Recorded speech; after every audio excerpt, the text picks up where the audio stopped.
சுலைமான் நபியின் எறும்பு. முன்னொரு காலத்தில் சுலைமான் என்ற ஒரு இறைத்தூதர் வாழ்ந்து வந்தார். அவர் ஒரு நாள் தன் படையுடன் பயணித்துக் கொண்டிருந்த போது ஒரு எறும்பு கூட்ட உடையை அவர் அண்மித்தார். அப்போது ஒரு எறும்பு தனது சக எறும்புகளிடம், ஓ எறும்பு கூட்டமே, நீங்கள் உங்கள் புற்றுகளுக்குள் நுழைந்து விடுங்கள். சுலைமானும் அவரது படையும் வந்து கொண்டிருக்கின்றனர். அவர்களை அறியாமல் அவர்கள் உங்களை மிதித்து விடப் போகின்றார்கள் என்று கூறியது. இது சுலைமான் நபிக்கு கேட்ட புரிந்தது. அவர் சிரித்தார். அல்லாஹ் தந்த மக்கள் தான ஆட்சிக்காகவும் அறிவுக்காகவும் அல்லாஹுக்கு நன்றி செலுத்தினார். அவர் ஒரு நாள் ஒரு காட்டுக்கு அவரை படையோட போனாராம்.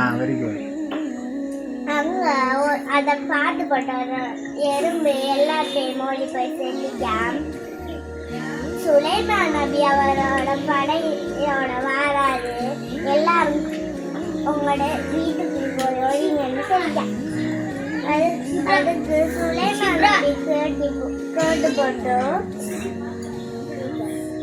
என்ன செஞ்சாங்க? சிரிச்சாங்களா? அதே போல சுலைமான் நபி அல்லாஹ்ட்ட வேண்டினாராம், அல்ஹம்துலில்லாஹ், எனக்கு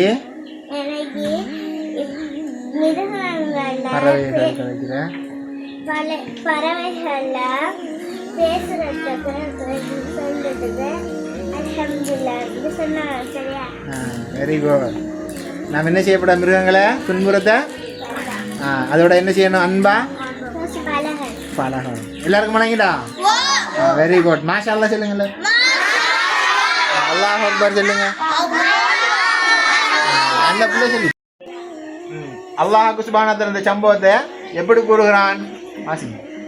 நீங்கள் மனிதர்கள் பறவைகள் என்பவற்றில் இருந்து சுலைமானுக்கு அவரது படைகள் ஒன்று திரட்டப்பட்டு அவர்கள் அணியணையாக நிறுத்தப்பட்டனர்.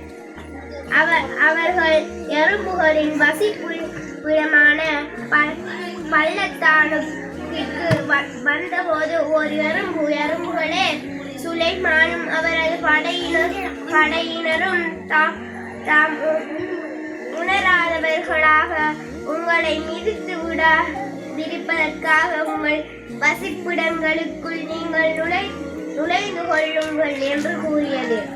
அதன் பேச்சில் அவர் சிரித்தவராக புன்னகை புரிந்தார். எனது இரட்சகனே, என் மீதும் என் பெற்றோர் மீதும் நீ செய்த உனது அருளுக்கு நான் நன்றி செலுத்துவதற்கும் நீ பொருந்திக் கொள்ளும் நல்லறத்தை நான் செல்வதற்கும் நீ எனக்கு அருள் புரிவானாக. உனது அருளால் உனது நல்லடியார்களுடன் என்னையும் இணைத்துக் கொள்வாயாக என்று யாச்சித்து கூறினார். என்ன எறும்பும் சுலைமான் நபி அவங்களோட கதையும் வந்துட்டு சும்மா கட்டுக்கதையா இல்ல? நீங்க ஓதுற அல் குர்ஆன் நீங்களா? அந்த அல் குர்ஆன்ல செல்லப்பட்ட கதை யாரால செல்லப்பட்டுச்சு? அல்லாஹ் சொன்னது. உண்மையா நடந்த விஷயம், அது பொய் விஷயம் இல்லை. எறும்பு கதைக்கிறது கேட்டா உங்களுக்கு அதிசயமா இருக்குனே. ஆனா அதெல்லாம் உண்மையா நடந்த விஷயம். எதுல கூறப்பட்டிருக்கு? அல் குர்ஆன்ல கூறப்பட்டிருக்கு.